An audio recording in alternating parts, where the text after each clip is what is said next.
A waitress working the graveyard shift gets a tip. She thinks it's a mistake. It's not. It's $50,000 from a man in a beanie who slipped out the door before she could even say thank you. No cameras.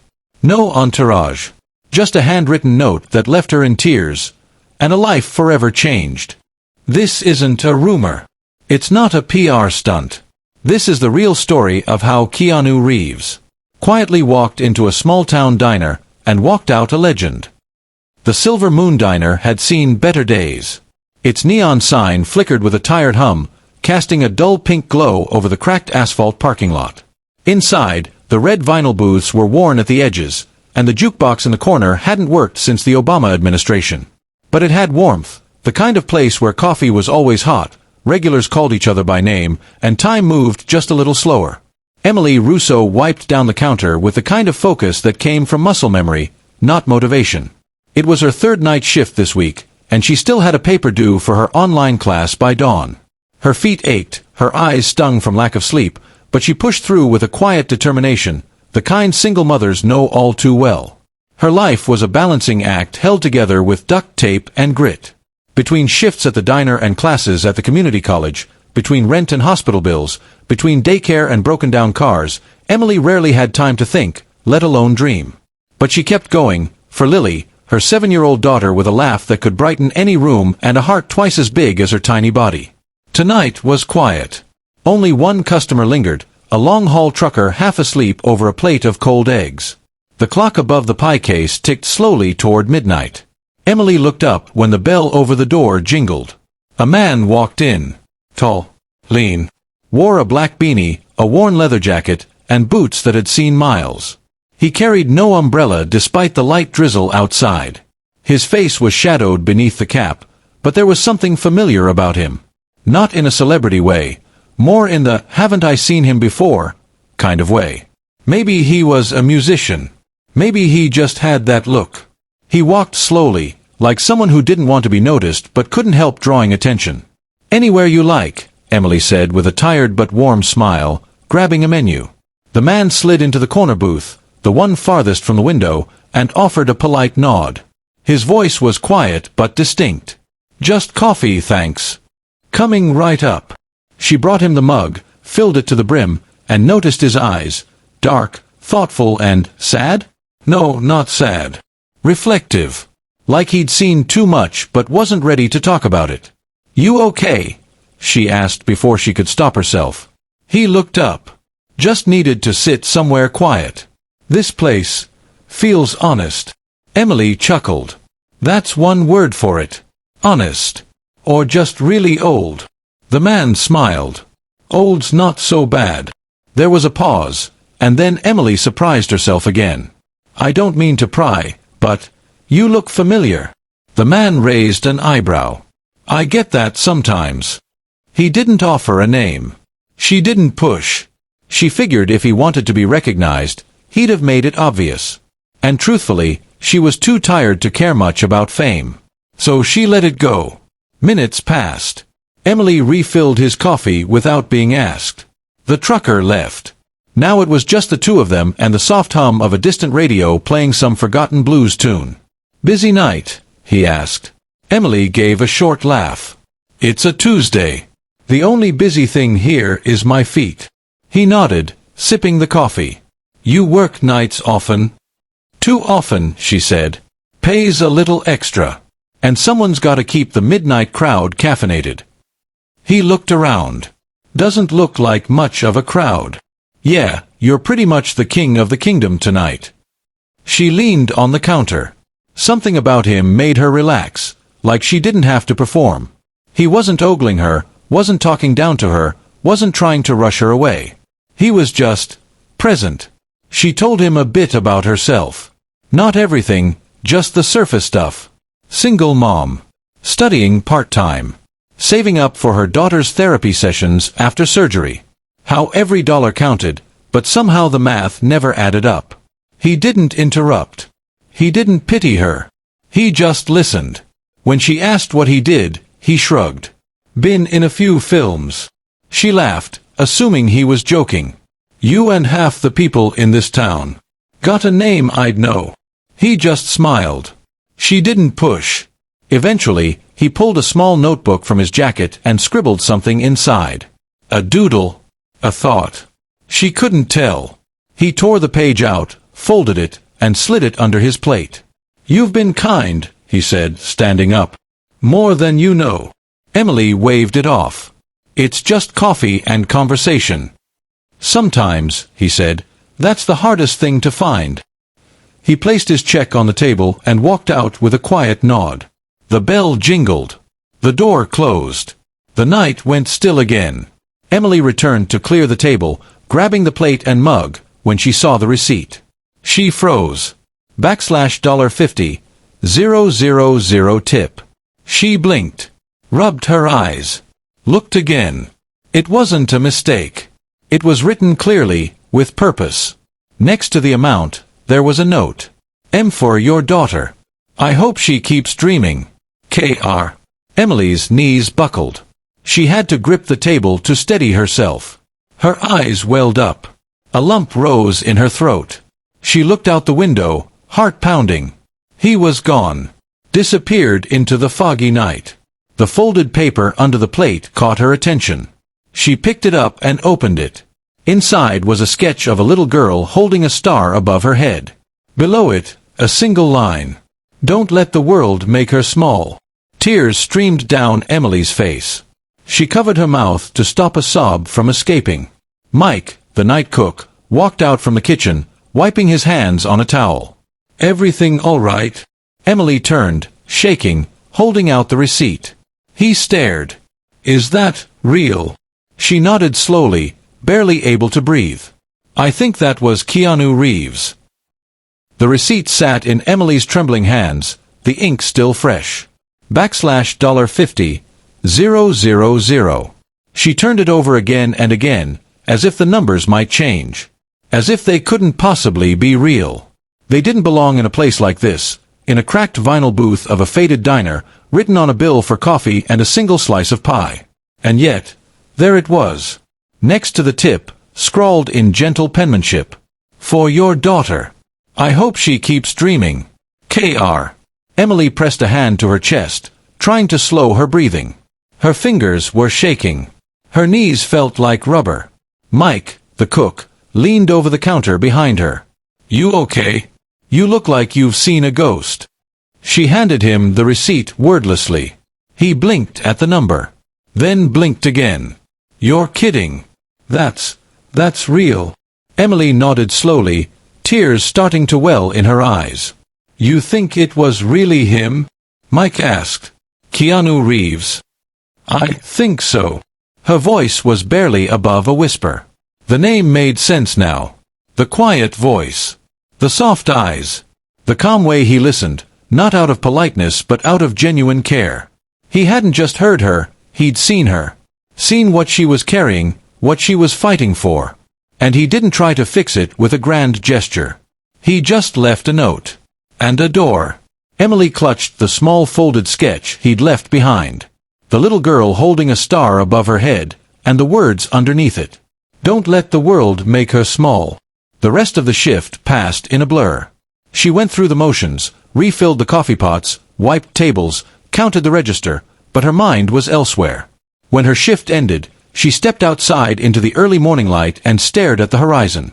The sun was rising, soft and golden, just like it always had. But everything felt different. She didn't rush home. For the first time in what felt like years, she paused. She watched the birds. She listened to the silence. She breathed. That morning, Emily sat Lily down at their tiny kitchen table.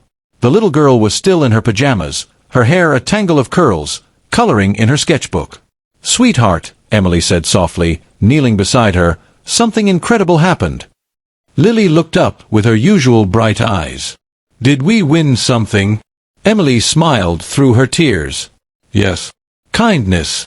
The next day, Emily went to the bank with a copy of the receipt. The teller blinked at the tip amount and asked her to wait while a manager verified everything. It wasn't fake. The transaction went through. It was real. She stood outside the bank afterward, still stunned. She could hear her own heartbeat. It wasn't just the money. It was what it meant. A weight had been lifted. A constant, crushing anxiety that had haunted her every minute for years, gone. She didn't rush out to spend it. She didn't tell anyone, not right away. Instead, she picked Lily up from school and took her to the park. They got ice cream. Emily actually sat on the swings instead of checking her phone or calculating bills in her head. That night, she emailed the children's art program Lily had begged to join last spring. The one she said, maybe next year, about because it cost more than rent. They enrolled her the next morning. Over the next few days, Emily tried to find out more. She scoured the internet for stories of Keanu Reeves doing something like this before. There were a few whispers, tales of him helping strangers, giving up his seat on the subway, quietly donating millions to children's hospitals. Always quietly. Always in the background. She found a photo of him on a red carpet, wearing the same jacket he'd worn at the diner. Same gentle eyes. Same silence. It was him. But that's all she discovered. No press release. No Instagram post. No interview. He hadn't done it for show. He did it for them. The manager of the diner eventually heard the story, after the bank confirmed the deposit. He asked Emily if she wanted to do a news piece, maybe get some attention for the diner. She politely declined. This isn't about going viral, she told him. It's about one man doing something kind and walking away. A few local reporters still picked it up, but the details were vague. No one got a photo. No one got the note. And Emily kept it that way. She protected it. Just like she'd protect Lily's dreams. Because someone had just taught her something she hadn't learned in a long, long time. You don't need to be loud to make an impact. You don't need a spotlight to make a difference. Sometimes, the quietest gestures are the ones that change everything. It had been a week since the quiet man in the beanie left the $50,000 tip and disappeared into the night. Emily's life had turned upside down in the best way imaginable. The money cleared. It was real. Not a scam. Not a prank. Not a mistake. The manager confirmed the transaction. The bank confirmed the deposit. She stared at the account balance for hours, still unable to fully believe it. She used part of it to pay off the last of Lily's hospital bills. For the first time in years, there were no red notices in her mailbox. She bought a new laptop so she could finish her online classes without borrowing one from a library. She fixed the old Toyota that had been stalling on every freeway on-ramp. And most importantly, she finally scheduled Lily for the art program she had dreamed of for 2 years but Emily could never afford. News had gotten out. Somehow. A local blogger caught wind of it. Then a regional news station. Then a swarm of reporters stood outside the diner for 2 days hoping for a comment, a quote, a story. Emily didn't give them one. She didn't want to turn this moment into a circus. Not when the man who gave it to her had done everything he could to not be seen. So she stayed quiet. Just like he had. Until one afternoon, a man in a gray suit entered the diner with a small envelope in his hand. He wasn't a reporter. He didn't ask questions. He simply walked to the counter, asked for Emily by name, and said, "I was asked to give this to you. That's all." He slid the envelope across the counter, nodded politely, and left. Emily picked it up cautiously. It had no return address. Just her name, written in neat print across the front. Inside was a folded letter. The handwriting was careful. Purposeful. The signature at the bottom confirmed what she already suspected. Emily, when I was 14, my family went through a very dark time. We lost someone. Everything changed overnight. My mother worked 2 jobs. My sister and I watched her wear herself thin just to keep us in school and off the streets. One night, a stranger, someone we'd never met, paid off our rent. We never found out who. We never could repay them. Asterisk. But I never forgot. Your daughter reminded me of my sister. Bright eyes, strong spirit. I saw her drawing on that receipt. That kind of imagination needs to be protected. Federal encouraged. So this isn't charity. It's just a small push from someone who knows what it's like to need one. Keep going. Don't let the world make her small. Or you. Keanu. Emily sat in the break room for nearly half an hour with that letter pressed to her chest. So many questions ran through her mind. Why her? Why here? Why now? But in the end, maybe none of those questions needed answers. Keanu hadn't just seen her. He had understood her. In a way no customer ever had. In a way few people ever could. He didn't need the attention. He didn't take a selfie. He didn't leave a press release. He simply acted. Quietly. With grace. And then he vanished, like a passing comet that left a trail of light behind. In the weeks that followed, Emily began sharing her story in small circles. Mostly at her college, sometimes to fellow waitresses, always with humility. She never exaggerated. She never embellished. And she never forgot what he said in that note, "Don't let the world make her small." So she didn't. She encouraged Lily to draw every day. She took her to the animation museum downtown. They watched Studio Ghibli films on the couch and laughed until they cried. Emily even started writing again. Scripts, short films, little stories tucked away in notebooks. She didn't know if she'd ever meet Keanu again.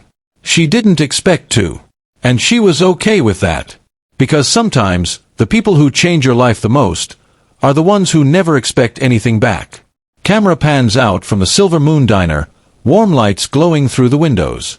Inside, Emily is helping Lily draw on the back of a placemat. Outside, the same booth where Keanu sat remains empty, quiet, unassuming. A single line fades in across the screen. Kindness doesn't need an audience. Just intention. Sometimes, the most powerful acts of kindness are the ones done in silence. Keanu Reeves didn't tip $50,000 for attention. He didn't leave a business card or ask for recognition. He simply saw someone struggling and reached out with compassion. No cameras. No crowd. Just one human being helping another. In a world that often celebrates noise and fame, this story reminds us that real heroes don't always wear capes or speak loudly. They listen. They act. And then they walk away. So ask yourself, who can you be a light for today? It doesn't have to be money. A kind word. A helping hand. Listening, really listening, can change someone's world. If this story moved you, don't let it end here. Share it. Let others feel what you just felt. Because maybe, just maybe, it'll inspire the next quiet act of kindness that changes a life. And if you're not already, consider subscribing for more real stories that prove one simple truth. The world doesn't need more noise, it needs more heart.